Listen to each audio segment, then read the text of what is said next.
Hey guys, tonight we tumble back into a world where one dream flickers like a candle in a stone-walled room and then roars like wildfire across a continent. You're lying on a thin straw mattress in a time before pillows were soft, before plumbing was a thing, and definitely before snooze buttons. Outside, wolves howl somewhere beyond the fields.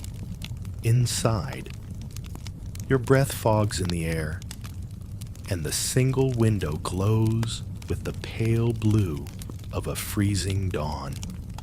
This isn't just a bad night's sleep. It's the night everything changes. One dream. That's all it takes. A dream so vivid, so utterly bonkers, that it plants itself in your mind like a burr in rough cloth. You'll want to shake it off, but you can't. And here's the catch. It isn't just your dream. It starts appearing in other people's sleep, too. Across Europe. Same symbols. Same eerie feeling. Farmers, bishops, soldiers, even a mule. Probably okay. Not really. But wouldn't that be something? You feel at first a warm wind when there should be frost, then a crack in the sky, a riderless horse galloping across the fields, a burning crown suspended midair. You wake with a jolt, heart pounding like a cathedral drum. Not just a nightmare, a warning. You sit upright, trembling, thinking, what did I just see? So, before you get comfortable, take a moment to like the video and subscribe, but only if you genuinely enjoy what I do here. And hey, drop your location and local time in the comments. I always love seeing where and when you're dreaming from. Now, dim the lights, close your eyes, and imagine a crackling fire beside you, warm, gentle, each pop like a whisper from the past. Let's ease into tonight's journey together. You trudge down a narrow cobblestone path, boots soaked through from last night's icy drizzle. The early morning fog wraps around you like a damp cloak. There's something different in the air, not just the cold, but an edge to it, like the world is holding its breath. The year is 1419, and you're in a small Bohemian village nestled in the forested heart of what will one day be the Czech Republic. A man named Jakub, known more for mumbling to chickens than speaking to crowds, has just started talking in the village square, loudly, and people are listening. Jakub's been having dreams. He tells of fire falling from the sky, of oceans boiling, of rulers groveling before peasants. Normally, you'd chalk it up to bad ale or moldy bread. But here's the thing. Others have seen the same images. Not similar. Exactly the same. And they're all happening on the same night. Jakub says he saw a lion with no eyes. A bell that rang itself. A city flooded, not with water, but with ink. And then just as you're wondering if this is all some medieval improv act, an old woman in the crowd nods and says, I saw the lion too. Suddenly, no one's laughing. Quirky tidbit Jakub becomes known as the Stork Whisperer after a bizarre moment in which a flock of migrating storks lands beside him mid-speech and refuses to move for hours. Locals take it as divine confirmation. Scholars today still scratching their heads. Historians still argue whether Jakub was the original source of the dream or just the loudest echo. Some suggest older. Fragmentary texts, barely decipherable scraps from Byzantine monks, hint at similar visions. But never this clear, never this contagious. You follow the growing crowd around Jakub. It's like watching dry tinder catch a spark. A carpenter whispers, "My son had that same dream." A baker crosses himself. A soldier backs away, eyes wide. Fear spreads like ink in water. By nightfall, the local priest, who you know once cried over a burned sausage, has locked himself inside the church. He won't come out, not even for supper. And then something even stranger happens. Someone draws it.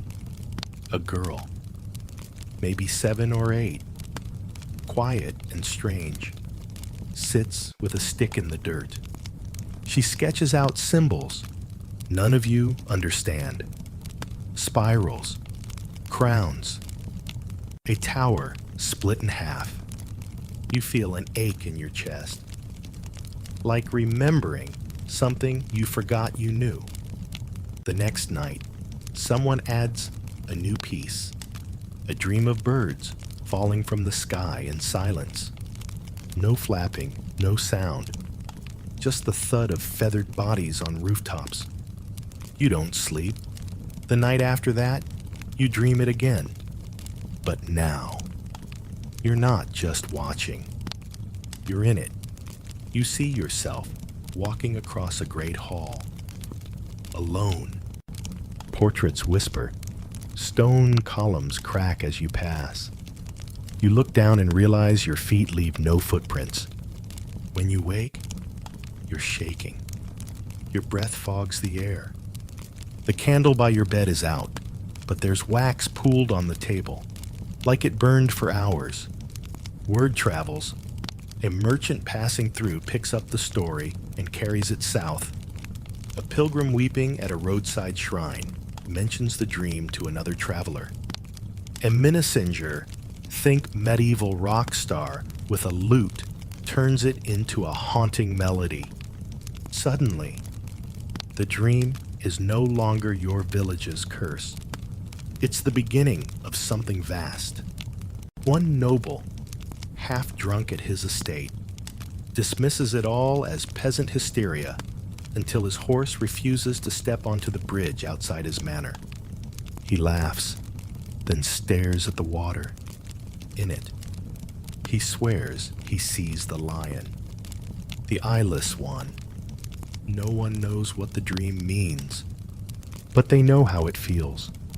Heavy, like something just shifted underneath history's floorboards.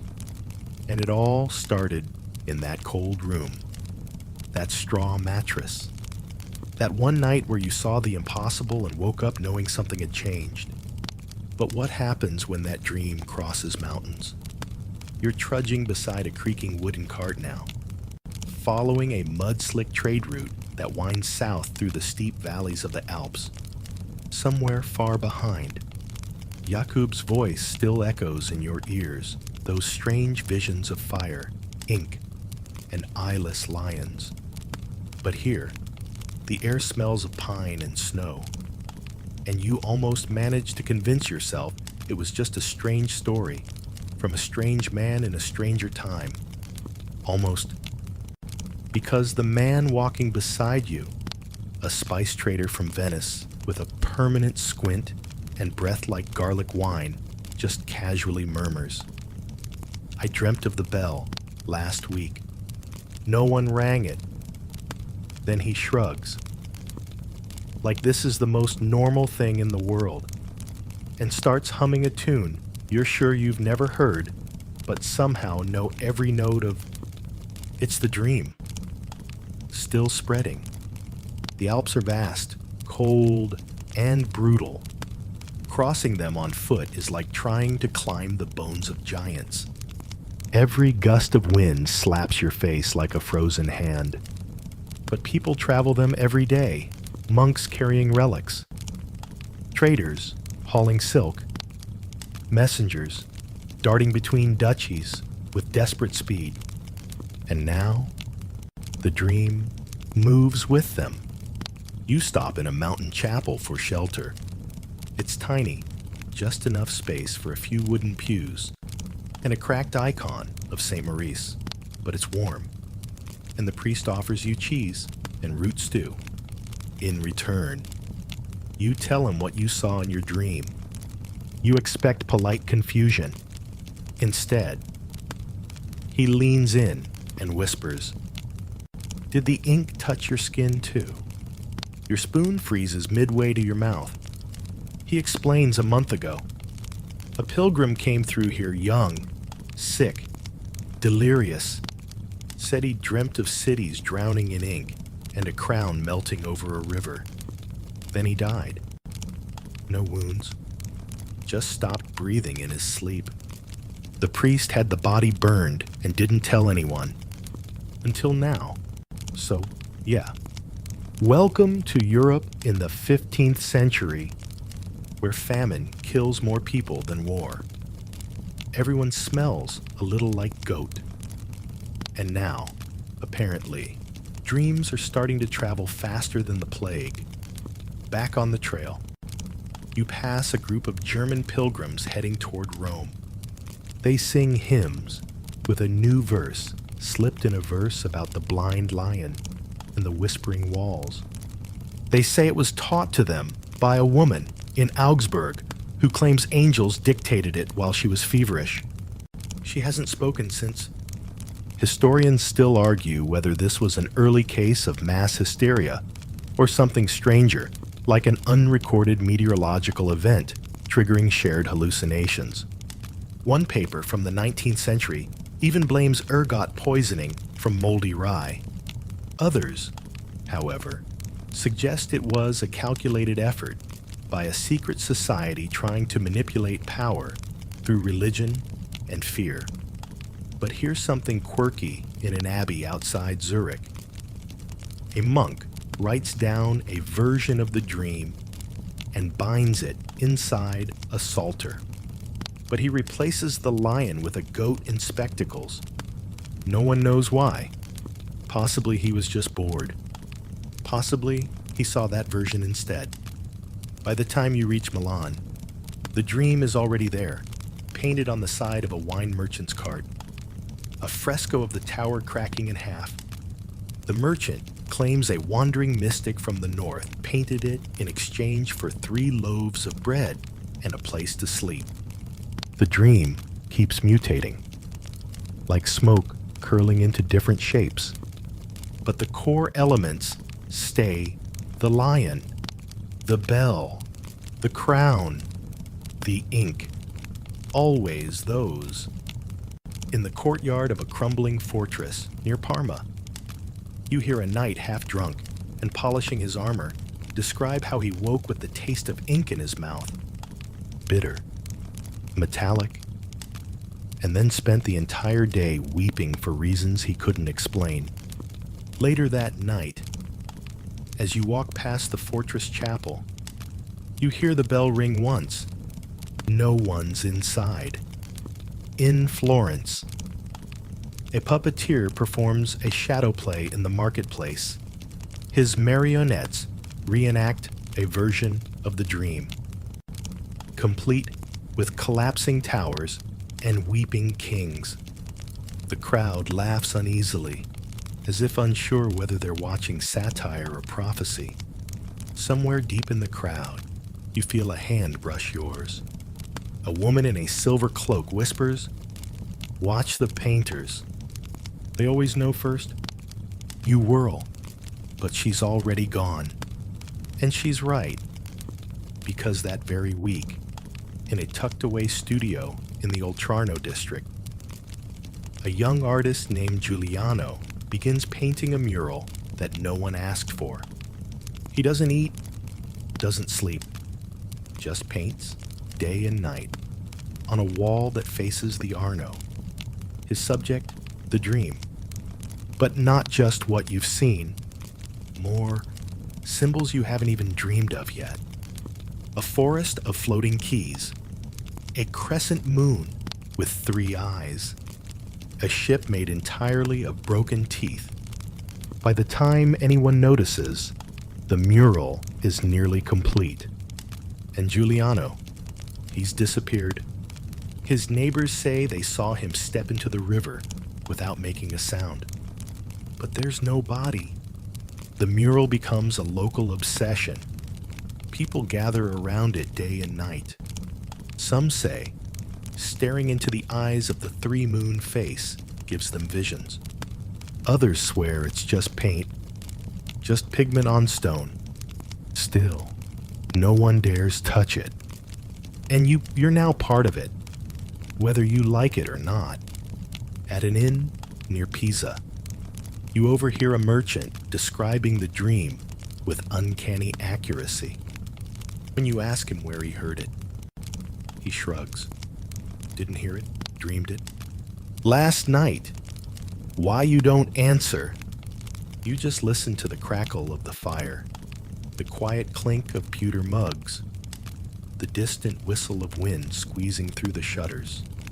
The dream has crossed mountains, carried not just by those who speak it, but by those who've seen it, felt it, lived it. It's seeping into the cracks of daily life, finding the tired, the lonely, the broken. It comforts some, haunts others, but always it spreads. And somewhere, far from here, a king is about to dream it too, but not in the way you expect. You wake in a bed softer than any you've ever known, surrounded by velvet drapes and the scent of crushed rose petals. The ceiling above you is painted with cherubs, their smiles oddly smug. Outside, bells toll, not the eerie, uncalled for ring of the dream, but the scheduled, state-sanctioned clang of morning prayers. You're in Vienna now, the imperial heart of the Holy Roman Empire. Or, more precisely, inside the guest wing of the Hofburg Palace. Don't ask how you got in. That part's still hazy. 1 minute you were watching peasants stare slack-jawed at a prophetic mural. The next, you're here, with noble breath still clinging to the silk pillow beside you. Across the city, nobles sip cinnamon wine and gossip about the latest French alliance, oblivious or pretending to be to the slow, creeping panic spreading like mold beneath their polished world. But here, inside these gilded walls, something unusual is stirring. Because Emperor Sigismund has started talking in his sleep. It's not uncommon for rulers to be eccentric. They wear robes that trail like train tracks, eat endangered birds stuffed with smaller birds, and often confuse dreams with decrees. But this is different. The emperor hasn't just had the dream, he started living inside it. His closest aides whisper that he awoke last week shouting in Latin, though he barely speaks it awake. He claimed the bell had broken the balance, that ink had replaced blood, that the lion's blindness is the blindness of kings. Then he fell silent. For 3 full days. Quirky detail. According to a chambermaid's diary, later found stuffed inside a crumbling prayer book, the emperor spent those 3 days rearranging forks into spiral shapes and humming the same 4-note tune over and over. No one recognized it, until a traveling choir passed through 2 weeks later, singing that exact tune as part of a folk hymn they'd learned in Bohemia. They said they'd picked it up from a shepherd boy, who claimed it came to him in his sleep. You see where this is going. Historians still argue whether Sigismund truly believed the dream was a divine revelation, or if he was simply grasping for control in an increasingly unstable empire. But either way, he began acting like the dream mattered more than reality. He held court, wearing a melted circlet of tin instead of his golden crown. He stopped using candles and insisted all chambers be lit with ink lamps, tiny bowls of ink with burning wicks that left everything smudged and impossible to read. His ministers were furious, his guards unnerved. But no one stopped him. Because here's the uncomfortable truth. They'd all started dreaming it too. One chancellor described a hall filled with crows, not flying, just watching, rows upon rows. When he looked up at the dais, he saw himself there not ruling, but rotting. Another courtier claimed to wake with his hands blackened, as if dipped in soot. He scrubbed them raw, but the darkness remained in the creases. Eventually, he stopped appearing at court altogether. And then came the stranger. No one knows how he got inside the palace. One moment, the guards were at their posts. The next, a figure in ash-colored robes stood before the throne. No shoes, no hair. A voice so soft you had to lean in to hear it. He didn't speak like a prophet or a madman. He simply said, "It's not just a dream. It's the memory of what comes next." Then he smiled, bowed, and vanished.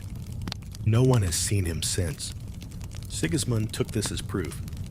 He summoned advisors, priests, and even a few alchemists, yes. The kind who turned lead into failure and demanded they interpret the dream in full. But no one could agree. Some said it foretold the fall of the church. Others believed it warned of war, a divine judgment for pride. A few thought it was a coded message from an ancient intelligence beneath the earth. One guy swore it was the influence of moon demons.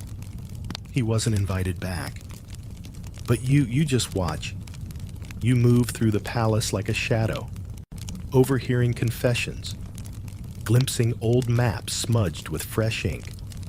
In the kitchens, servants murmur about sleepwalking nobles. In the stables, horses shy away from mirrors. And everywhere, that same humming tune, weaving through corridors like a ghost. At night, your own dreams change. You no longer see the lion. Now it's a chessboard, enormous, stretching across a battlefield. The pieces are people, real people. Some you recognize, some you will recognize.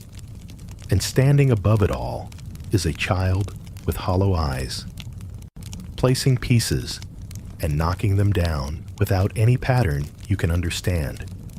You wake covered in sweat. Your pillow is soaked through. You sit up and find a symbol drawn on your arm in dark ink, a tower split in two. You don't remember drawing it, but your fingers are stained black. That morning, the emperor calls for a public address.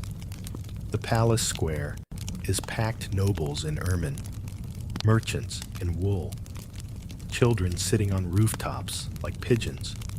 You wedge yourself between a man chewing cloves and a woman muttering the Lord's Prayer backward.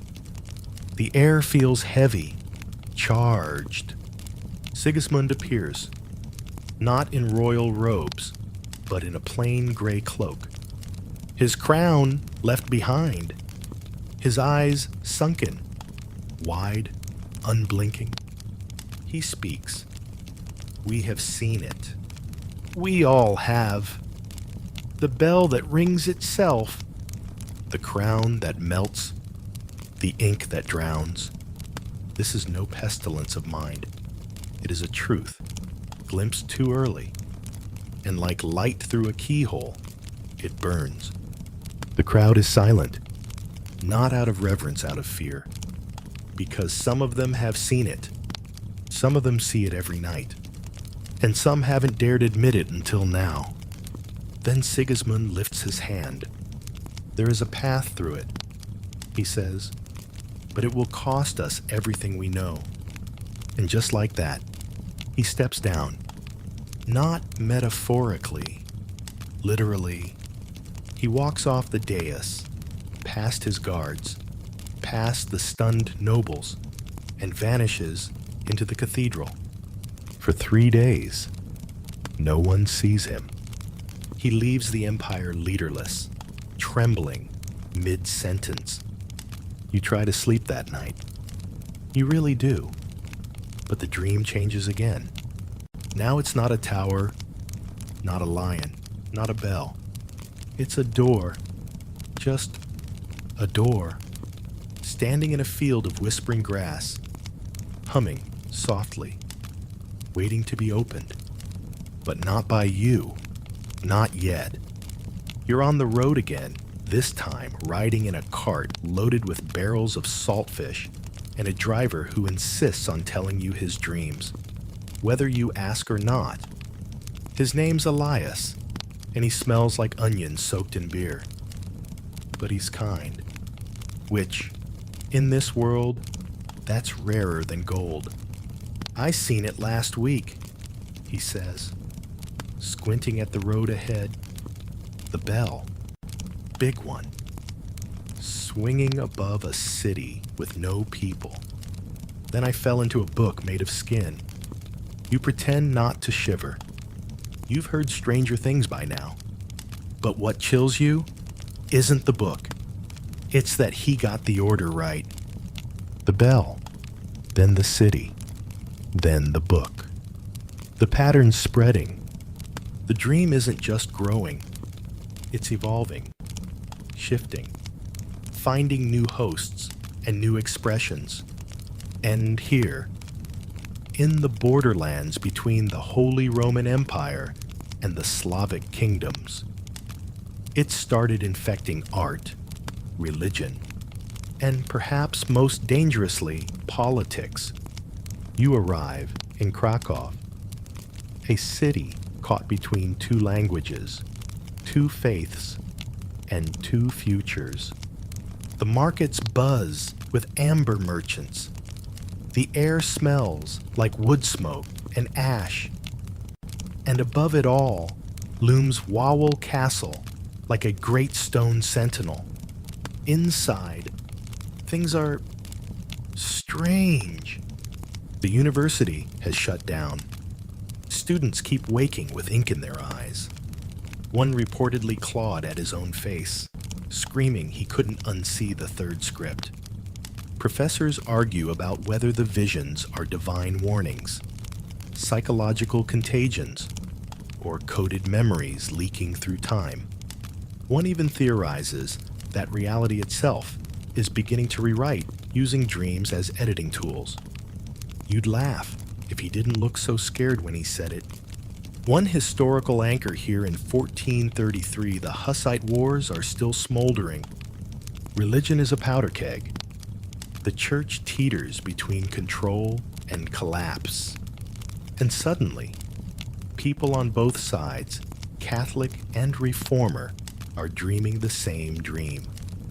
It begins to appear in sermons. Beware. The ink that drowns is scrawled in Latin across church walls in 3 cities. A preacher in Brno starts speaking in rhymes he claims were whispered to him by a faceless child. His flock doubles in a week. Then he disappears. Even fringe beliefs seize on the dream. In a forest outside Lublin, you meet a breakaway sect calling themselves the Keepers of the Crownless.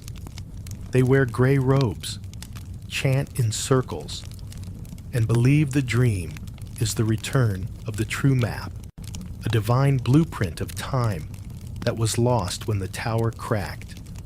You try not to get sucked in, but you can't help staring at the carved symbols on their staffs. One matches the ink mark you woke with in Vienna. The overlap is getting creepy. Then comes the painter. His name is Rafal. You find him in a half-burned barn outside Torun, surrounded by massive wooden panels covered in pigment, so black it seems to eat light. He's painting scenes from the dream, but not from your dreams. These are someone else's nightmares. A spiral staircase with no center. A city that weeps ink from its gutters. A child in a mirror, slowly aging backward. His hands shake constantly, but he keeps working, muttering to himself in Old Church Slavonic, Latin, and sometimes languages no one's heard before. "I didn't make these," he whispers. They were already there. I just unwrapped them. He's not alone. Across Europe, artists have begun creating work that resembles the dream without ever meeting each other. Woodcuts in Nuremberg, tapestries in Aragon, etchings on chapel ceilings in Montpellier. Always the same symbols, always the same tone. It's like the dream has become a language one that skips across borders, infects minds, and then speaks itself through whatever hands it finds. And then you learn about the book. You first hear whispers in a Krakow tavern. A scholar from Prague mentions it between bites of pickled herring. They call it scriptosomni. He says, "The dream writ," according to legend. It's a manuscript that contains the dream in its complete form, not just a fragment, but the whole. Hundreds of pages, no known author, no consistent language, just ink that shifts when you aren't looking, and margins that seem to breathe. Scholars who've glimpsed it say their lives were changed. Some locked themselves in monasteries. Others walked into lakes and never returned. One spent 10 years transcribing it and then burned every copy. No one knows where it is now, but you get leads. A merchant claims he saw it in a monastery near Lake Balaton. A beggar draws a picture of the cover in ash. A child sings part of its text during a plague lullaby. So you follow the trail. Because how could you not? Each village you pass seems more infected. You see children carving the bell into trees. A woman sells bread, shaped like the blind lion. A tinker shows you a locket with the cracked tower on one side and the door your door on the other. It's starting to feel less like coincidence and more like gravity. Finally, in a ruined chapel on a cliff edge above the Danube, you find something. It's not the book, not the whole thing, but it's close. A single page. Bound in black leather, the ink glows faintly in the candlelight, shifting when your eyes drift. The symbols don't make sense, but they feel familiar. You run your fingers along the page, and it's warm, like skin left too long in the sun. Then you dream. Not that night. Not in sleep. Immediately. You're falling through a library without walls, surrounded by floating doors, each one humming softly. They swing open in silence, revealing not rooms, but moments. A war that hasn't happened. A coronation of someone with no face. A baby holding a crown made of thorns. A tower being rebuilt only to fall again. And at the center, the bell. Always the bell, swinging, calling. You wake with the taste of iron in your mouth and someone else's name on your tongue. And the page, it's gone. Vanished, just like Rafal. Just like the stranger in Vienna. Just like the preacher who rhymed. But the dream remains. Stronger, sharper, hungrier. And back in Krakow, a bishop has just had it. For the first time. He doesn't understand it yet, but he will. And what he does next, it changes everything. You're seated in a cold stone pew, knees stiff, hands clasped tighter than you'd admit, watching a bishop try not to scream. The cathedral is enormous vaulted ceilings that vanish into darkness, stained glass saints who seem to be watching you right back. and incense so thick you're halfway convinced it's doing more than just tickling your nose. Outside, Krakow wakes beneath a pink dawn. But in here, the sun hasn't dared enter. The bishop's name is Alexei, and last night he had the dream. Not a fragment, not a symbol, or a whisper, or a glimpse. The full thing. He hasn't spoken yet, not to you. Not to the waiting circle of nervous clerics. Not even to his own confessor. He's been seated for hours, unmoving, staring at the worn wooden crucifix like it might blink. Finally, he does speak. One word, open, and just like that, the real chaos begins. Word spreads faster than parchment and rumor should allow. By noon, pilgrims are at the cathedral doors. By evening, copycat visions ripple across the countryside like frost on a window. And Alexei, he declares that the dream is divine.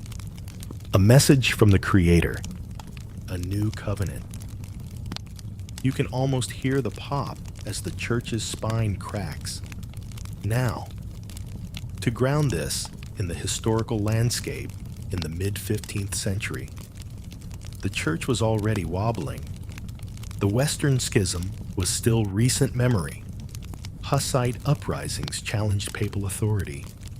And now, a bishop respected, powerful, untouchable has declared the dream not heresy, but revelation.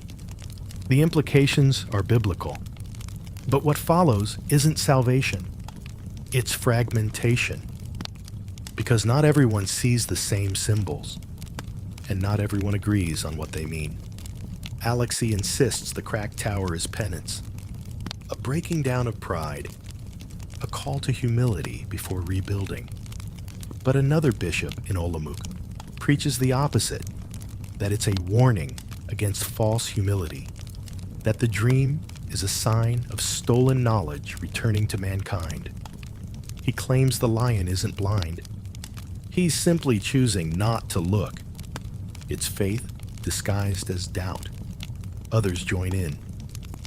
A Dominican friar sees the spiral staircase as a divine ladder to perfect memory. A group of Benedictine nuns interpret the door as a portal to divine archives, proof that time is layered and heaven is a library. Their artwork begins to show up in taverns, in marketplaces, and eventually in monasteries. And here's your fringe fact. A tiny sect in the Carpathians starts using honey and ink mixed together to induce lucid dreaming. They claim they can now choose which part of the dream to enter. One monk says he visited a version of Krakow made entirely of wax. Another reports a dream where time moves backwards and everyone speaks in laughter. You journey deeper into this theological fever dream, and you're not alone. Scholars arrive from Italy, merchants from Bohemia, mystics from the Caucasus. Everyone wants to hear Alexei preach, and preach he does. Standing at the top of Wawel's great steps, voice like thunder, filtered through velvet. He speaks of the bell as the voice of Eden. The book, he says, is the second garden, not a place of innocence but of unfiltered truth. To read it is to shed all illusion. People weep. People dance. One woman throws her baby into the air and swears the infant vanished mid-fall. Called into the pages, historians still argue whether Alexei was a prophet, a madman, or just a frightened man who believed something too deeply. What's certain is that the church tries to silence him and fails. The Archbishop of Gniezno sends an envoy. The envoy arrives. listens to Alexi's sermon, and never returns. He sends a letter instead. I will stay until I wake from what I now know is not a dream. Yeah, not ominous at all. Soon after, Rome declares Alexei excommunicated. He laughs. He doesn't resist the title. He embraces it. The church has walls. He tells the crowd. But the dream has doors. Mic drop. From this point, you start to feel it in your body like a hum under your skin. The symbols, the shifting, the way shadows fall at impossible angles, the dreams you have when you don't sleep. It's in the bones of the city now. And when you speak, sometimes your words rhyme without your consent. One night, you hear singing in the cathedral after it's been locked. You sneak in, of course, because you never learn what you see. Dozens of figures in gray robes like the keepers of the crownless from before circling the altar, singing in a tongue that feels like it came from between your teeth. They don't see you. Or maybe they do and just don't care. The altar cracks. Slowly, cleanly, revealing a hollow space beneath. One of them reaches in and pulls out a scroll. No parchment, no vellum. This scroll is glass. And the writing, it's not etched. It floats, just beneath the surface. Like ink that never dries. They begin to read it aloud, and the walls of the cathedral ripple like pond water. You bolt before it gets worse. But something follows you. A word, maybe a rhythm. For the next 3 days, you speak only in hexameter. You can't help it. The moment you try to talk normally, your throat burns. It fades, eventually, but you're not the same, and neither is Krakow, because Alexei has done something irreversible. He's made the dream public, tangible, sacred, and far away. Others are watching, not just in Rome, not just in Bohemia or Byzantium, but beyond, in places where maps blur and time phrase, where the dream was first dreamt. And they're not pleased. One night, you wake with frost on your chest, a single handprint, not yours, and carved into your bedside, you took too long. But what does that mean?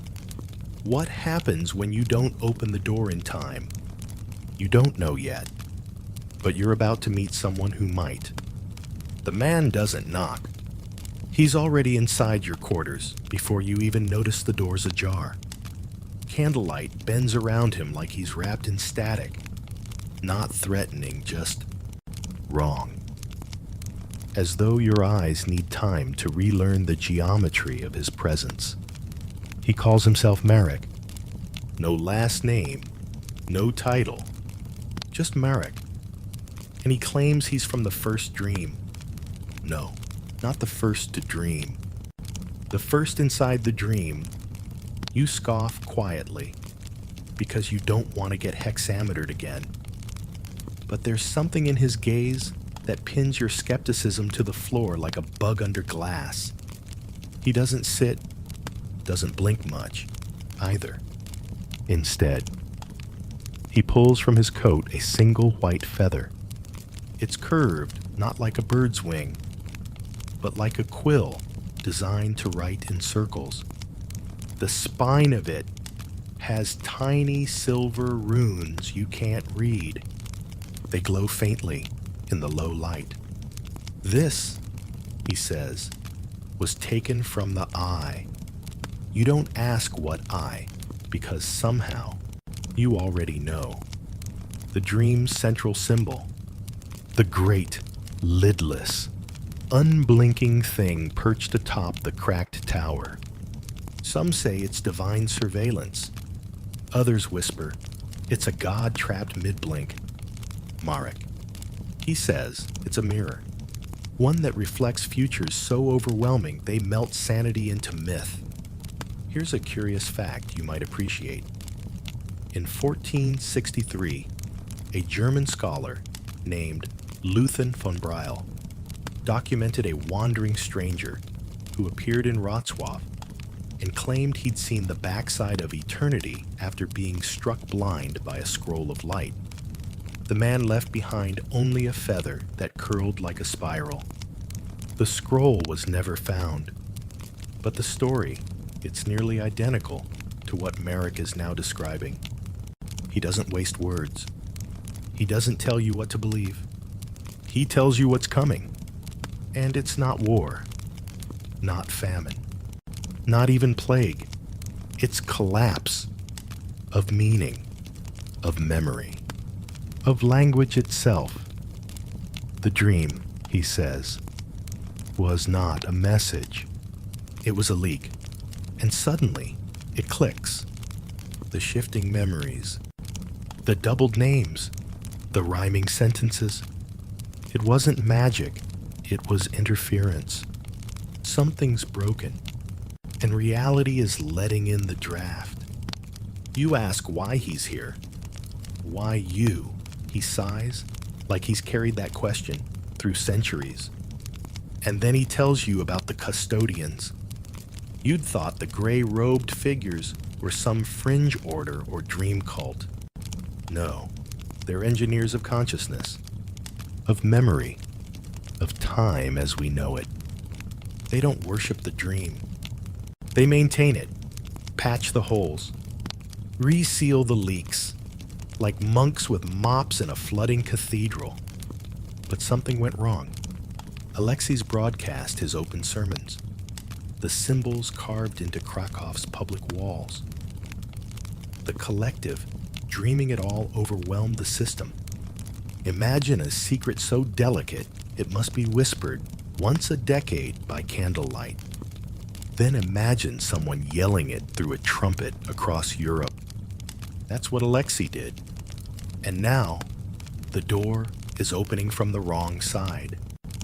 Marek whispers, "You barely sleep that night." The next morning, you notice strange footprints in the frost outside your window. Not boots, not bare feet. Hooves, but not animal. Too wide, too deliberate. And beside them, etched into the ice in curving loops, "We remember deeper than you." You try to shake it off, but it clings. Your senses feel slightly mistuned. You bite into bread and taste lavender. Your reflection in the window smiles before you do. You meet someone in the marketplace, and they call you Marek. It's happening. The leaks. You find yourself reciting old childhood rhymes in dead languages. One night, your shadow forgets to follow you around a corner, and you're not the only one cracking. The city feels hollow, like someone drained its gravity. Doors open into rooms that shouldn't fit inside their dimensions. People lose time, forget entire afternoons, or wake up mid-sentence. One man swears he saw his dead brother walking backward through the town square, lips moving in reverse prayer, and over it all, Alexei continues preaching, his voice no longer trembling. Now it's ecstatic. He's stopped citing scripture. Now he quotes from the book that doesn't exist, yet his own words. People memorize it anyway. Historians still debate whether Alexei was knowingly spreading what would become the largest theological schism of the century, or if he was merely a symptom of a larger cognitive unraveling, a puppet of the dream itself. Some even suggest his sermons were never heard, but instead transmitted. Like shared hallucinations, you try to confront him one last time. But when you reach the cathedral, He's already speaking. His eyes are milky white now. He doesn't even look human, more like a lens. And as you approach, you hear him say, "The witness arrives late." As always, that's you. You freeze, because he's staring directly at you. Everyone else is frozen, like they've paused mid-motion, mid-thought, mid-breath. Alexei smiles, and then, for the briefest second, you see what he sees. The dream, not the version you've been told. Not the tower and the lion and the cracked bell.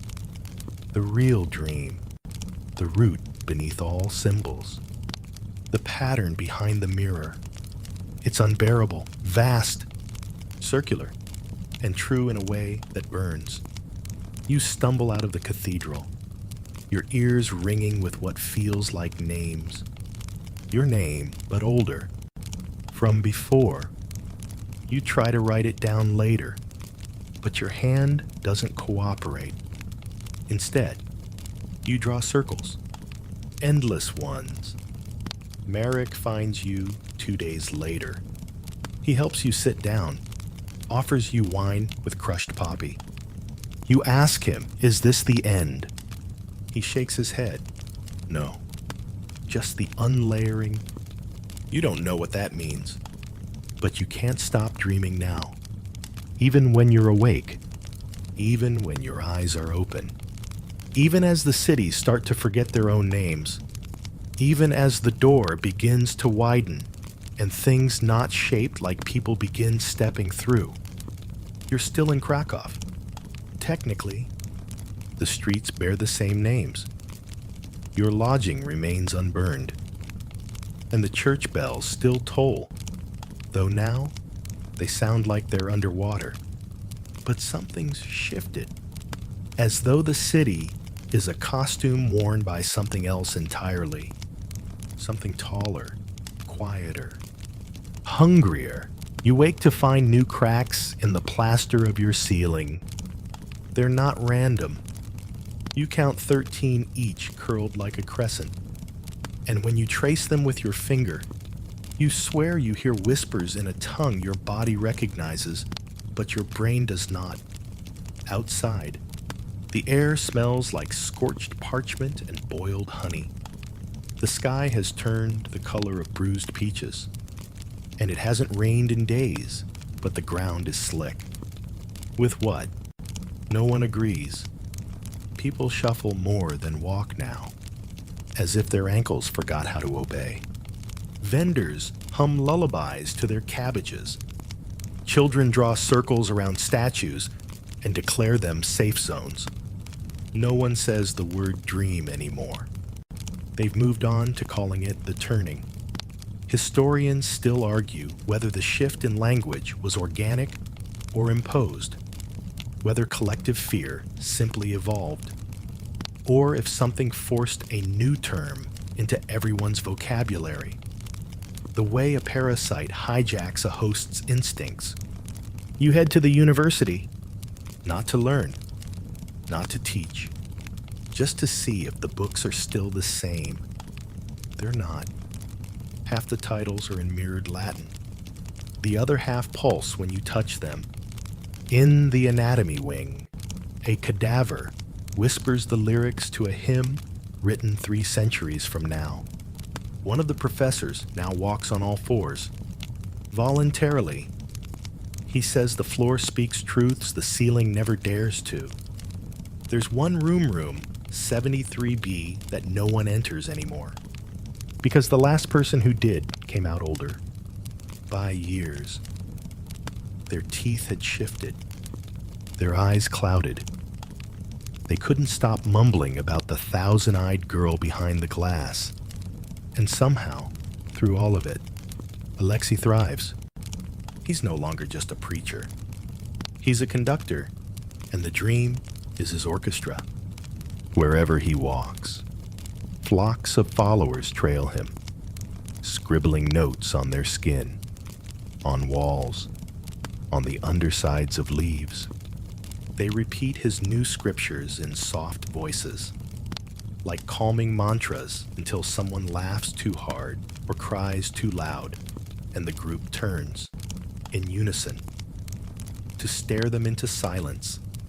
You try to stay away, but it's like gravity.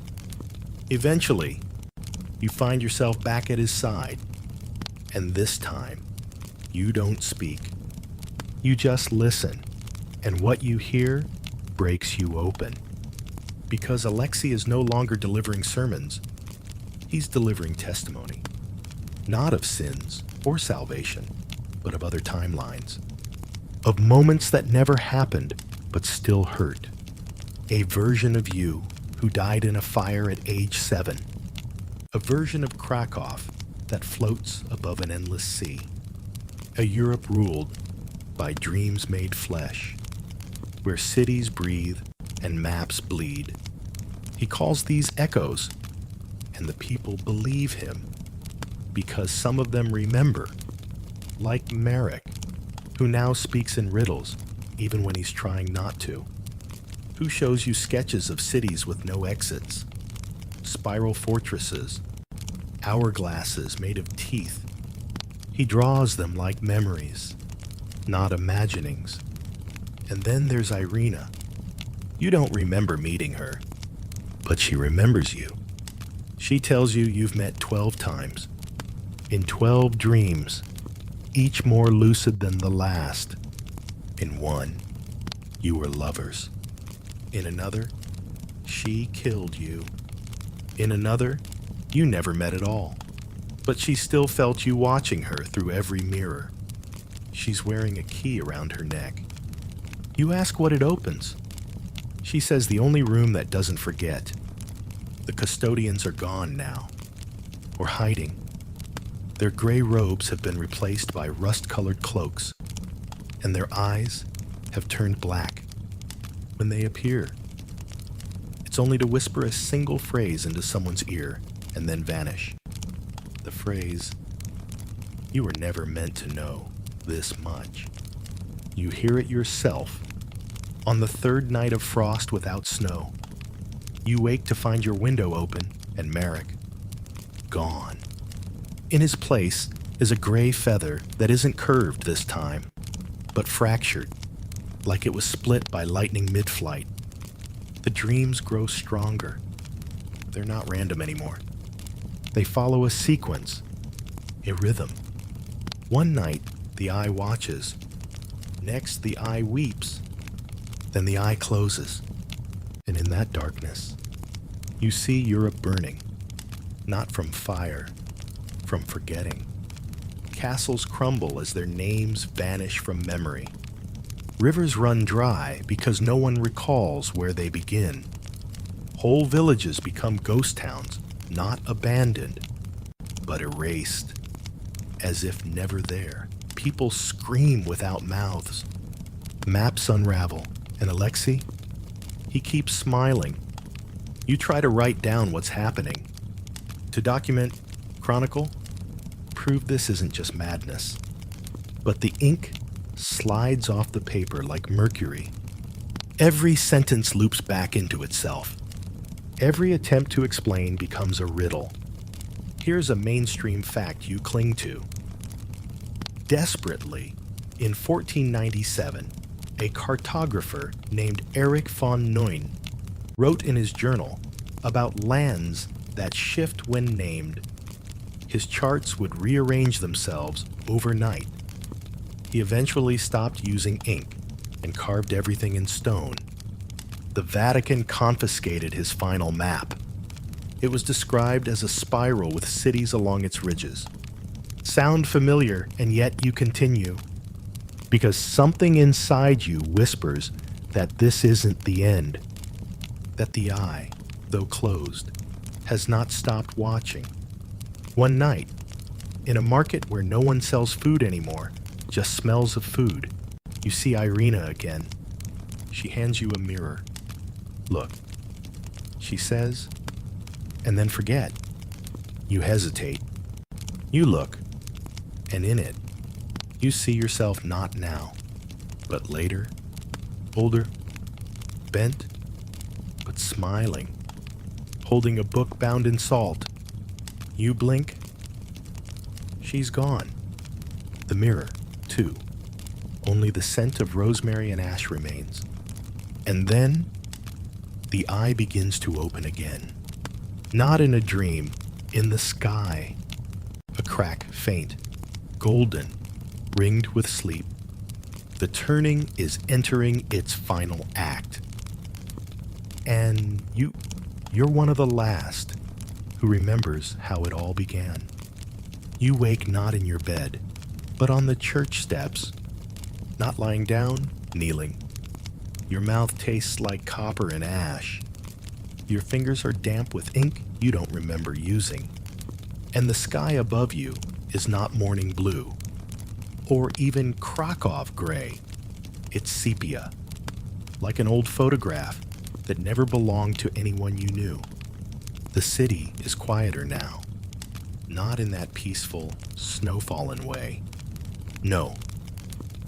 This is the kind of quiet that presses against your eardrums and makes you think of attics filled with heavy boxes. The kind of silence that breathes. A flock of birds crosses overhead. They're flying in a perfect triangle. Backwards, you stand, slowly, legs shaking. There's a crowd gathered in the square. People not speaking, just watching something. Someone being led down the steps of the town hall. It's Alexei, bound in ropes that shimmer like oil. Eyes wide open, not blinking, but not afraid. He doesn't struggle. He doesn't cry out. He just stares straight ahead, right into you, and smiles. Because of course this was part of it. Of the dream. Of the dreamer. He's not being arrested. He's being offered. They take him to the center of the square and raise him not on a cross, not on a stage, but on a library cart. The kind used to move rare tomes. And around him, a spiral of books forms. Not opened, not burned, just placed. Titles you don't recognize. Some in reversed Polish, some with no titles at all, just mirrored symbols. One of the townsfolk steps forward. A woman you've never seen, with opal-colored eyes and fingers too long for comfort. She opens the first book, but instead of reading, she inhales. The pages crumple as if exhaling dust, and she breathes it in. Alexei hums, not a song, a frequency. People around you begin to sway, murmur. You recognize the phrases, things he said before. Warnings, promises, dreams.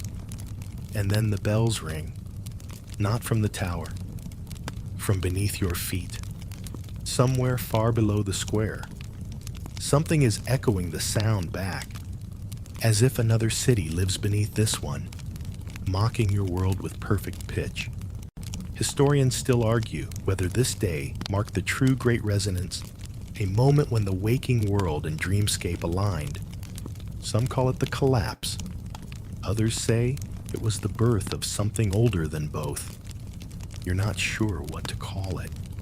All you know is that time starts to slur after this. The days no longer have names. Only colors. Your calendar bleeds ink when you try to write on it. Shadows curve in ways they shouldn't. And people begin to vanish. Not violently, not loudly. Just gently. One day, they're there. The next gone, with only an imprint on the chair or the warmth in a cup to prove they ever were. Merrick is one of the first. He leaves behind a spiral drawn into his floorboards with his fingernails. Irina is still here, but she's changing. She wears gloves now. Always. Refuses to touch paper. Says it talks back. You want to help her? but you're barely keeping your own mind sewn together. You hear the dreams during the day now, not just in sleep. You walk past a window and see your childhood bedroom in perfect detail. You open your journal and find it already written for tomorrow. You smell rain, but it's not raining, and hasn't rained in weeks. Then there's the event the town later calls the unknowing. One morning, the oldest building in the city, an archive built in the 1300s, simply ceases to exist. Not destroyed, not burned, just absent, like no one ever built it. Except they did. You remember the smell of vellum, the clicking of wooden drawers. You remember being inside. But when you describe it to others, their faces wrinkle. Not in disbelief, but in grief. Because deep down, they know they've forgotten something they should remember. You start keeping lists of what's still real, what's fading. You pin them to the walls, etch them into doors. Sometimes they help. Sometimes the lists change while you sleep. Alexei remains at the center of the city, still bound, still humming. But the books are fewer now, and the ones that remain, they're not books anymore. They're mirrors. You watch one afternoon as a child walks up and places their hand on the glass. They vanish, and a moment later, a bird flies out from the reflection. A crow with eyes like candle flames. It circles the square 3 times and disappears into the fog.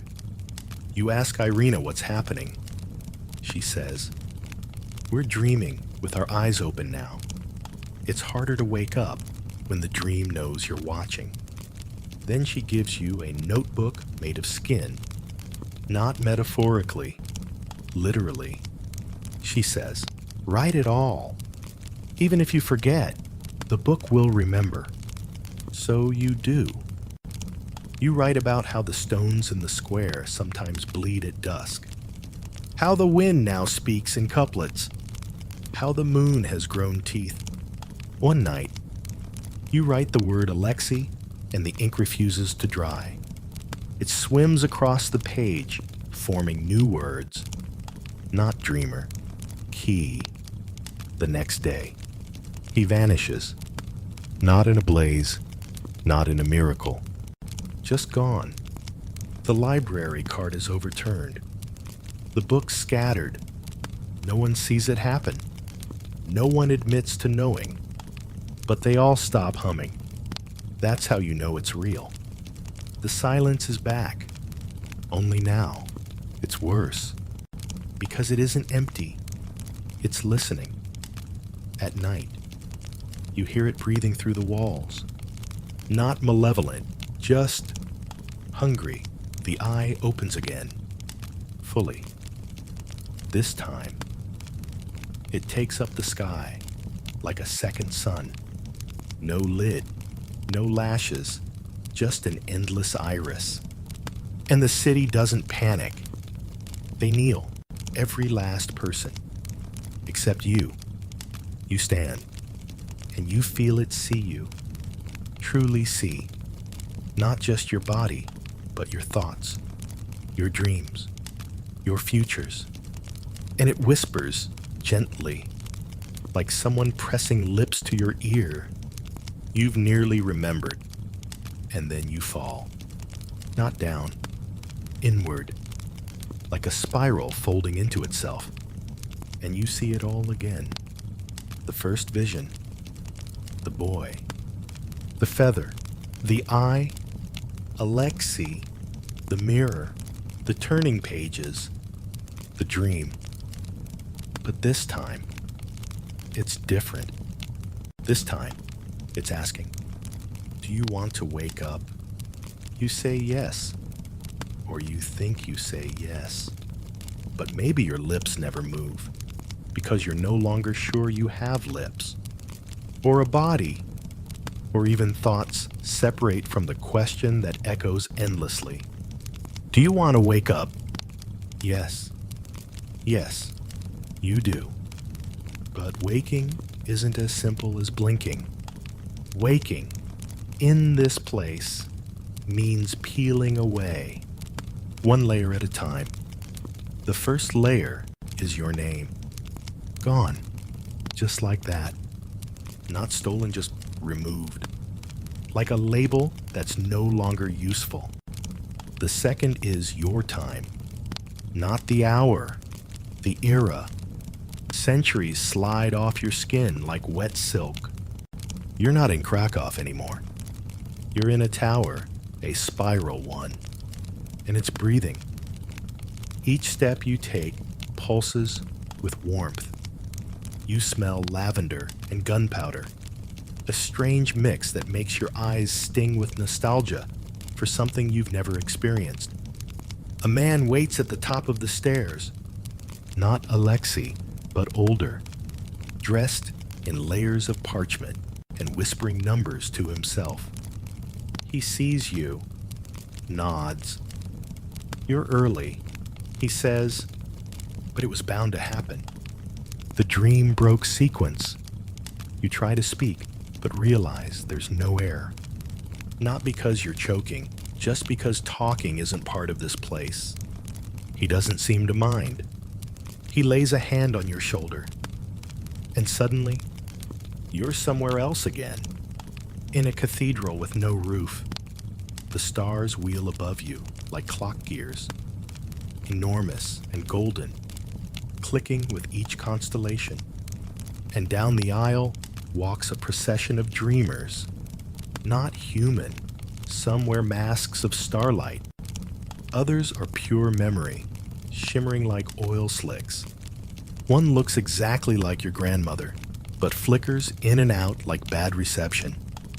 And there, at the front, is Alexei, eyes now completely silver, mouth stitched shut with crimson thread, floating just an inch above the ground, his shadow cast in the wrong direction. He gestures, one slow, circular motion, the dreamer's part, and there, on a stone slab at the center of the cathedral, lies your body, still pale, eyes open and staring. You walk forward. You don't float. You don't glide. You trudge. Because you've done this before. Dozens of times.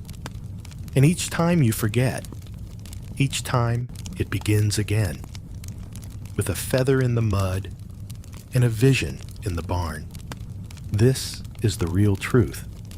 Now you are caught in the loop of a dream so ancient, it's older than Europe, older than language, older than fear.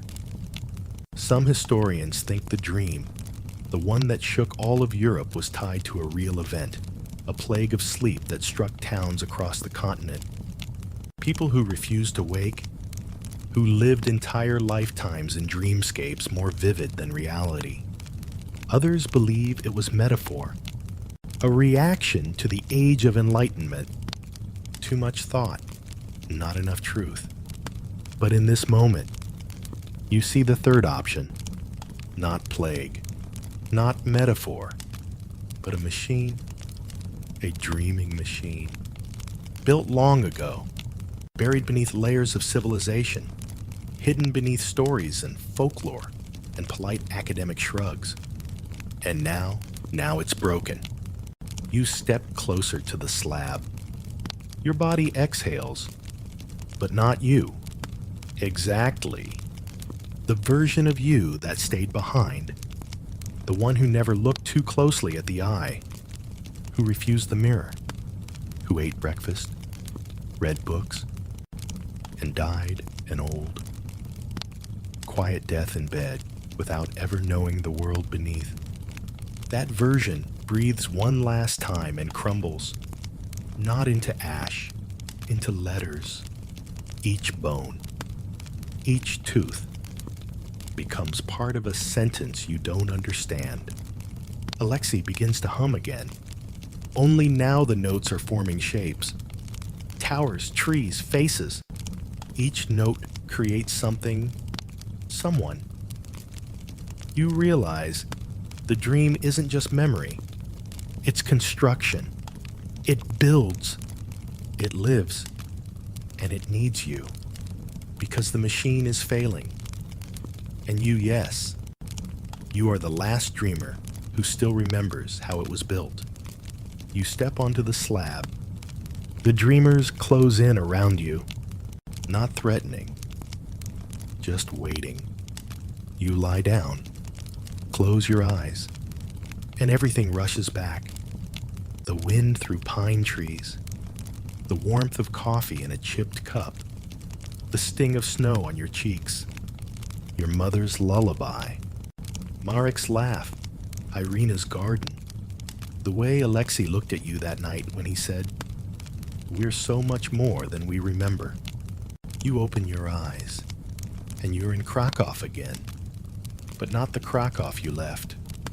This one is new, clean, as if recently unwrapped. The buildings shine. The air hums with quiet anticipation. And every person you pass, they have silver eyes, like Alexei, like you, but they don't seem surprised. They nod, they smile.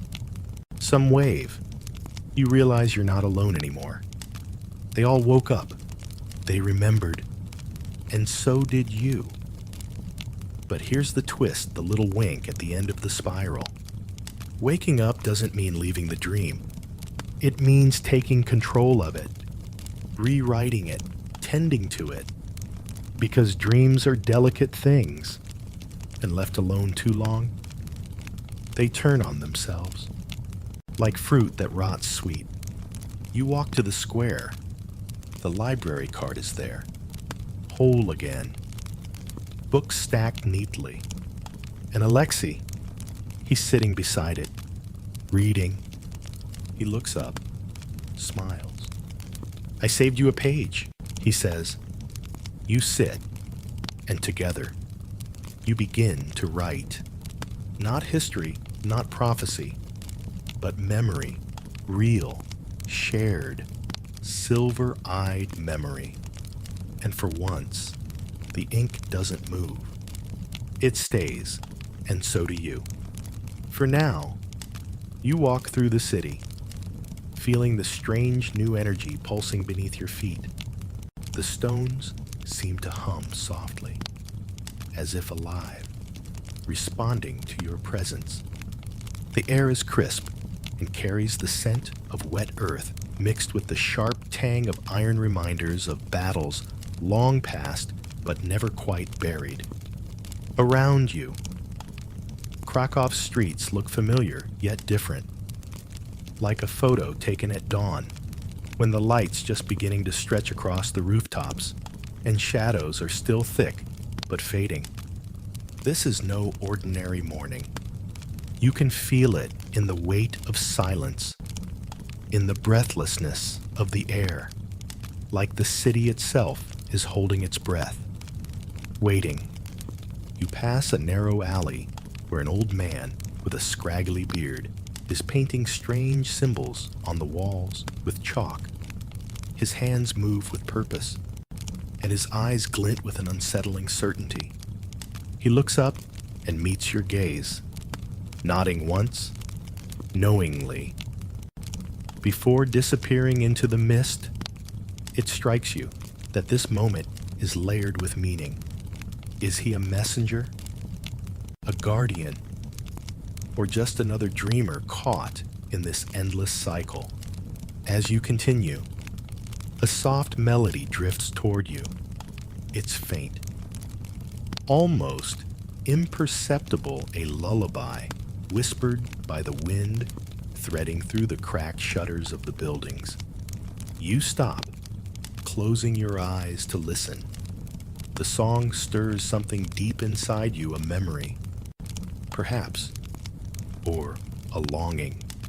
This lullaby, it turns out, is more than just a song. It's a thread, pulling you toward a small, forgotten courtyard where a girl sits on the steps, cradling a worn book. Her eyes, bright and curious, catch yours immediately. "Have you come for the story?" she asks, her voice barely above a whisper. You nod, drawn forward by a mixture of curiosity and something deeper, like a puzzle piece finally slipping into place. She opens the book, and the pages flutter like wings. Words shimmer and shift, forming images that rise from the paper visions of old kings and queens. Battles and betrayals, dreams and nightmares, all woven together in a tapestry of sound and light. She tells you about the dream that shook all of Europe, how it wasn't just a dream, but a collective waking nightmare that threatened to unravel the very fabric of reality, how cities faded and reappeared, how people vanished and returned, changed, how history itself became fluid, rewritten by the sleeping minds of millions. Historians still argue whether this dream was a supernatural event or a metaphor for the upheavals of the time wars. Plagues, revolutions that blurred the lines between waking and dreaming. But standing here, listening to the girl's story, you sense the truth is far stranger. You realize that this dream, this vast shared vision, was fueled by hope and fear, memory and desire. It was a mirror reflecting Europe's soul, cracked and brilliant. The girl closes the book gently and looks at you with a smile that feels both sad and hopeful. "Not everyone woke up," she says softly. "Some chose to stay in the dream, lost forever in the shadows of what could have been." You feel a chill run down your spine, the weight of unspoken stories pressing on you. But then the girl stands and offers you her hand. "Come," she says, "there's more to see." Together, you walk deeper into the city, where reality and dream blur into one. You glimpse faces from your past, moments frozen and yet alive, echoes of laughter and tears. And you know the journey is far from over, because the dream is still here, waiting. You follow the girl deeper into the winding streets of this half-remembered cityscape. The light shifts subtly, as if dusk and dawn are tangled in an eternal dance above you.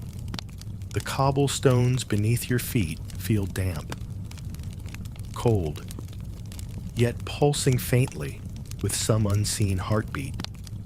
You reach a quiet square where a well stands ancient, moss-covered, and inscribed with strange runes that seem to ripple and glow when you glance at them. The girl peers over the edge and tosses a coin inside. The splash echoes hollowly, and you notice ripples spreading not just across the water, but through the very air itself, distorting and bending the surrounding buildings like a reflection in a disturbed pond. Suddenly, the world blinks. You're somewhere else. Not quite there. Not quite here. In this place, history folds in on itself like origami complex, delicate, and endlessly mutable. You find yourself in the midst of a bustling medieval market. The scent of spices and sweat thicken the air. Merchants shout their wares, children dart between stalls, and troubadours sing songs that speak of distant wars and lost loves. You catch snippets of conversations in languages both familiar and strange, some words twisting and bending in ways you can't quite place. A woman in a vibrant cloak barters fiercely over a basket of apples. her eyes sharp with the cunning of a survivor. You realize, slowly, that you're not just witnessing this scene, you're part of it.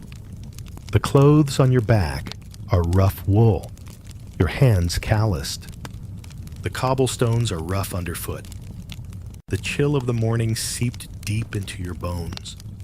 This is Europe, in flux, the time when kingdoms rise and fall, when borders shift like sand dunes in a storm. Historians still argue whether this period's chaos was driven more by human ambition or the shifting tides of fate itself. But here, in the heart of the market, you feel the tension crackling like static in the air. You spot a stall selling strange artifacts, tiny glass bottles filled with smoky liquids, bones carved with cryptic symbols, feathers that shimmer in impossible colors. The merchant notices your interest and leans closer. Curious. "Are you?" he says, his voice low and gravelly. These are remnants of the dream, the fragments caught between worlds. Some say they hold the power to shape reality. Others say they're cursed. You pick up one bottle, feeling the cool glass against your skin. Inside, the liquid swirls, dark and deep, like a pool of midnight sky. The merchant's eyes gleam. Take care, dreamer. The line between waking and sleep is thinner than you think. You pocket the bottle, a strange comfort and a heavy weight at once. As you turn, you see a man watching you from the shadows, a figure clad in a cloak of shifting patterns, face obscured. He moves with a deliberate grace, eyes flickering silver for a heartbeat before they vanish into the crowd. You know, without understanding how, that he is connected to the machine, to the dream, to the cycle you've been trapped in, and that this encounter will change everything. The market begins to fade, the sounds growing distant like a song drifting on the wind. You find yourself back at the well, the girl beside you. She smiles faintly. You've seen a glimpse of the past's pulse, she says, but the future is even more uncertain. You nod, heart pounding with the thrill of discovery and the chill of impending mystery. The dream stretches out before you, endless, shifting, alive, and you're no longer just a passenger. You are the storyteller, the keeper, the one who might finally awaken the sleeping heart of Europe. You feel the cool air wrap around you like a cloak as the city dissolves into twilight. The stones beneath your feet soften, becoming mossy and uneven, as if time itself is unraveling beneath you. The girl's hand tightens around yours steady, warm, but her eyes gleam with a secret knowledge that sends a shiver down your spine. Ahead, the streets twist and narrow, folding in on themselves like the pages of a book, half read and left open in a breeze. You sense you're walking not just through Krakow, but through layers of time past, present, and future stacked like sediment in an ancient riverbed. A distant bell tolls, slow and mournful, echoing across the rooftops. Its sound is both a summons and a warning, vibrating deep within your chest. You realize it's the same bell that once rang to mark the end of an era, a call to arms, a herald of change that shook kingdoms to their core. The dream you've been following isn't just a story. It's a pulse beating beneath Europe's surface, a restless spirit refusing to be silenced. You pass under an archway carved with cryptic symbols. Worn smooth by centuries of rain and wind, touching the stone, you feel a faint hum, like the whisper of a forgotten language tickling your fingertips. You ask the girl what it means. She smiles, a little sadly. It's the language of the dreamers. Only those who've truly woken can hear it. You realize then that waking isn't a single moment, it's a process, a slow unfolding, a series of small choices. Historians still argue whether the dream that shook all of Europe was a shared hallucination born from collective trauma or a metaphysical event that blurred the boundaries between reality and imagination. Standing here, you sense it was both and neither. The bell tolls again, louder this time, and the sky shifts, painting itself in strokes of deep purple and fiery orange. Suddenly, you're in a vast chamber beneath the city, walls lined with books that seem to breathe, their pages fluttering like wings. The air smells of old paper and ink, mingled with something metallic and sharp, like blood or lightning. At the center of the room stands a figure draped in shadows, watching you with eyes that gleam silver in the dim light. It's Alexei, but not as you remember him older, wiser, and somehow both more human and less. He steps forward, voice low and resonant. "The dream is breaking," he says, and with it, the fragile thread that holds our world together. You want to ask what he means, but words feel heavy, tangled in webs of memory and fear. Instead, he hands you a small, worn book. Its cover is embossed with the same symbols from the archway. "This," he says, "is the key to the dream, to understanding what was, what is, and what might be." Opening the book, you see it's filled with stories, tales of love and loss, of heroes and villains, of moments lost to time but preserved in dreams. Each story pulses with life, shimmering with the weight of possibility. You realize the dream isn't just a shared vision. It's a living archive, a repository of Europe's soul.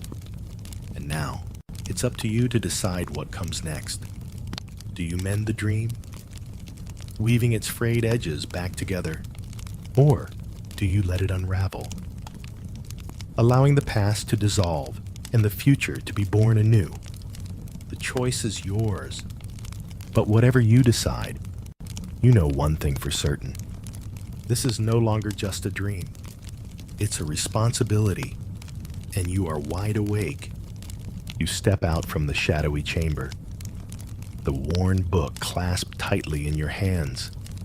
The air outside is thick with the scent of rain-soaked earth and wood smoke, mingling with the faint perfume of crushed wildflowers. Somewhere nearby, a raven caws, its sharp cry slicing through the quiet like a reminder from the unseen corners of the world. The city around you has changed again, no longer the twisted tangle of alleys or the medieval market, but something else entirely. An uneasy blend of old and new. Like a faded painting, reworked by an uncertain hand. As you wander through these shifting streets, you sense that you are not alone. Shadows lengthen and twitch at the edge of your vision. Figures slipping just out of focus. The line between friend and foe blurs. Sometimes you catch a flash of a familiar face. Sometimes a stranger's glance, sharp and calculating. You remember the tale of the dreamers, those lost souls who surrendered to the dream, choosing its illusory safety over the harshness of waking life. Some say they live on in a twilight realm between realities, shaping the dream's ever-changing landscape with their hopes and fears. Others believe the dreamers are prisoners, trapped by their own longing, unable or unwilling to escape. Historians still debate whether the dreamers were victims of a mass psychological event or something more supernatural, an ancient curse or blessing woven into Europe's very fabric. Standing here, between worlds, you feel the weight of that debate pressing on you like a chill breeze. You open the book again, tracing the delicate script with your fingers. The stories inside seem to breathe, their pages alive with whispered voices and flickering images. One tale catches your eye, a story of a hidden resistance, a secret society dedicated to guarding the dream and preventing it from unraveling completely. They called themselves the Keepers. The Keepers believed the dream was both a warning and a promise, a vision of what could be if humanity learned to balance memory with hope, sorrow with joy. They worked in the shadows, repairing tears in the dream's fabric, guiding lost souls back to waking, and guarding the fragile boundary between worlds. You feel a sudden surge of purpose. Perhaps you are one of them now, a keeper in your own right, tasked with protecting this strange, beautiful, and terrifying dreamscape. The city begins to pulse with a new energy, the streets alive with the footsteps of countless dreamers walking paths that shift beneath their feet. You hear distant laughter, the murmur of conversations, the rustle of leaves in an unseen breeze. Then, a sudden silence falls, heavy and expectant. From the mist emerges a figure, a woman cloaked in deep green, her eyes bright as stars, her smile both comforting and cryptic. She holds out a hand, and in her palm rests a key, ancient and gleaming. "This is for you," she says softly. To unlock the next part of your journey, you hesitate, feeling the weight of countless futures pressing on the moment. Then, with a steady breath, you reach out and take the key. The dream shifts again, the city dissolving into a swirl of colors and sounds, a tapestry of memories and possibilities. You close your eyes and step forward into the unknown. You open your eyes to find yourself standing on the edge of a vast forest, ancient and dense, where the trees seem to whisper secrets in a language just beyond comprehension. The ground beneath your feet is soft with moss, fragrant with pine and damp leaves. Sunlight filters through the canopy in golden shafts, catching motes of dust that dance lazily in the air. The scent of earth and wood fills your lungs, grounding you in this moment, a stark contrast to the swirling, ephemeral dreamscapes you've traversed before. Ahead, a narrow path winds between towering oaks and gnarled roots. Inviting yet uncertain, you feel the key, cool and heavy in your hand, a tangible anchor amid the fluidity of the dream. The girl from the city isn't beside you anymore, but her presence lingers like a fading echo, a gentle reassurance that you're not alone. As you walk, the forest seems to breathe, alive with rustling leaves and distant bird calls. Every step stirs the underbrush, releasing the sweet, earthy perfume of wildflowers and decaying wood, a reminder of cycles, endings, and beginnings. The air vibrates with a quiet hum, almost musical, as if the forest itself is humming a lullaby from some ancient memory. This place, you realize, is the dream's heart, a living repository of Europe's past and future, where history and myth entwine. It's said that the forest holds the memories of every soul who has ever walked its paths, their hopes and fears woven into the very bark and soil. Historians still debate whether such a place could exist outside of legend, but standing here, surrounded by the tangible pulse of life, you feel that the line between myth and reality has thinned to near invisibility. Suddenly, a soft rustling catches your attention.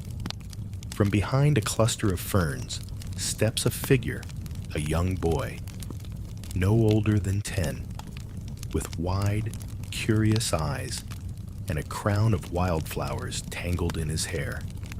He smiles shyly and offers you a handful of tiny, glowing seeds.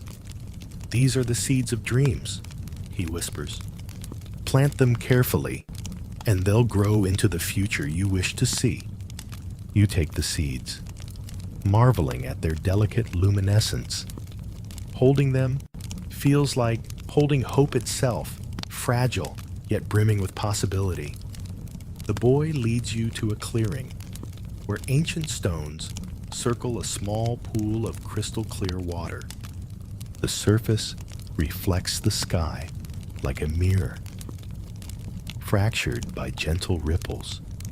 The air is thick with anticipation. He gestures to the stones, explaining that this is a sacred place where the dream's threads are woven and rewoven. Here, the past can be healed and the future shaped. As you kneel to plant the seeds, you feel a surge of connection, an overwhelming sense of belonging to something vast and eternal. The air shimmers, and the forest seems to pulse with renewed life. But just as hope blooms, a shadow falls across the clearing.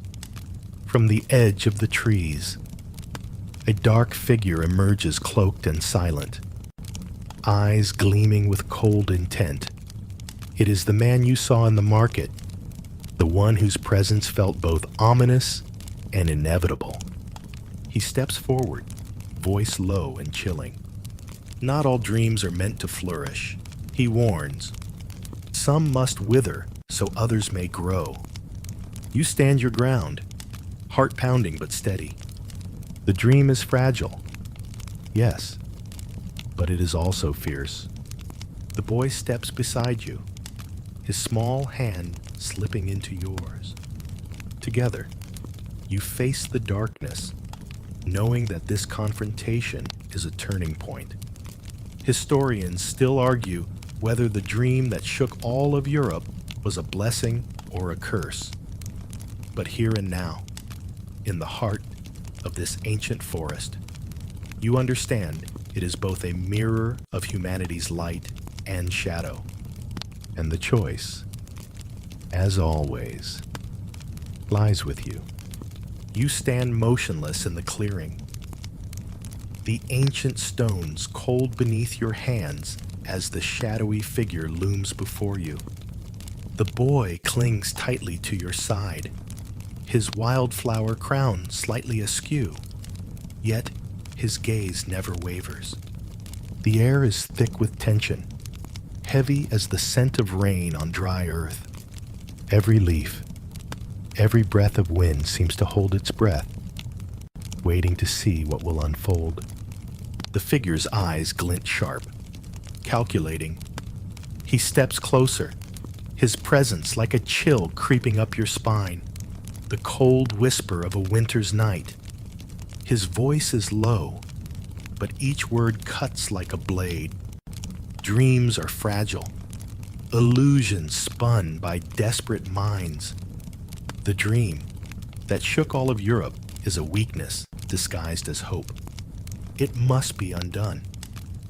You realize this man embodies a deep, ancient fear, the fear that holding onto dreams is dangerous, that clinging to the past keeps humanity trapped in cycles of pain and delusion. His conviction is absolute, but so is yours. The dream is not just a dream. It is memory, identity, the very soul of a continent struggling to heal. Around you, the forest seems to pulse, alive with a rhythm that matches your pounding heart. The boy tightens his grip, his small hand warm and insistent. You draw a breath, steadying yourself, and find the courage to speak. Dreams shape us. They carry both our pain and our hope. To destroy the dream is to erase what makes us human. The shadow hesitates, and for a moment, you see a flicker of doubt, or perhaps recognition in his eyes. The forest exhales, a soft rustling of leaves like a sigh. You reach into the book, flipping to a page glowing softly. The story there is of a dreamer who faced a similar choice between destruction and preservation. She chose to protect the dream, weaving it stronger from the threads of pain and joy alike.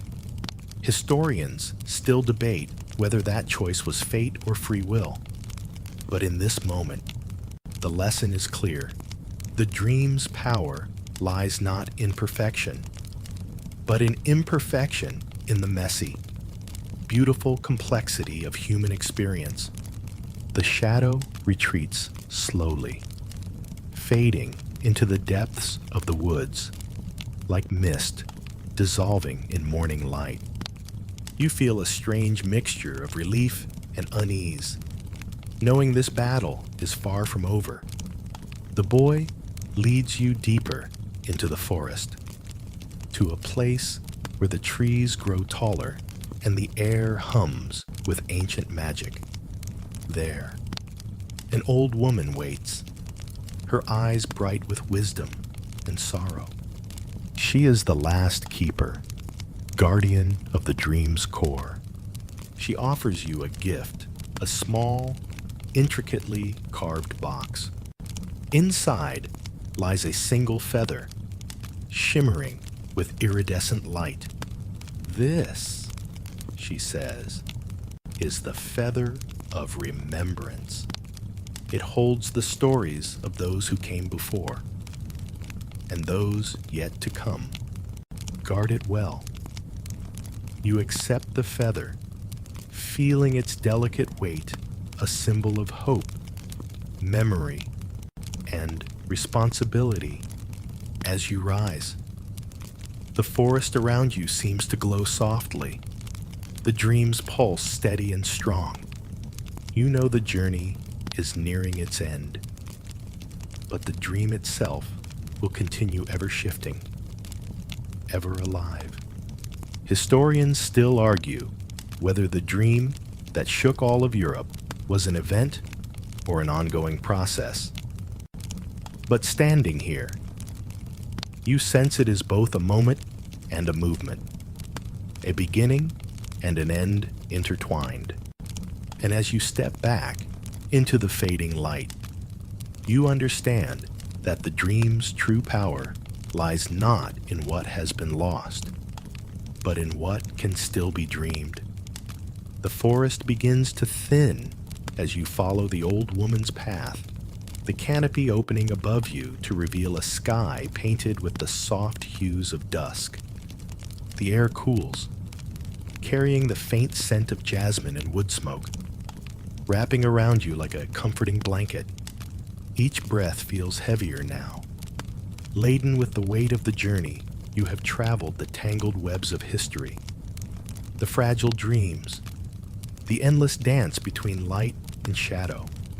As you step out of the woods, the world around you shifts once more. The edges blur, and suddenly you are standing in a wide meadow, bathed in twilight. Fireflies drift lazily through the air, their gentle glow flickering like tiny lanterns suspended in a sea of twilight blue.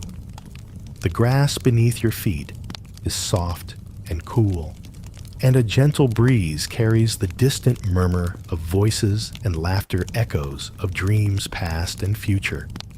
In this quiet, magical place, the dream feels alive, pulsing like a heartbeat beneath the earth. It is here, in the meeting place of worlds, that the dreamers gather those who chose to keep the flame alive, to carry the stories forward even when the night threatened to swallow them whole. You see them in your mind's eye, a tapestry of faces old and young, familiar and strange, each holding their own thread of hope and memory. Their stories weave together, forming the fabric of a Europe that is both haunted and hopeful, broken and beautiful. Historians still debate whether the dream that shook all of Europe was a singular moment of upheaval or a continuous ripple through time. But standing here, enveloped in the quiet glow of twilight, you understand that it is both a story without end, an ever-unfolding dream that shapes and reshapes the continent's soul. The feather of remembrance glows softly in your hand, a gentle pulse that matches your own heartbeat.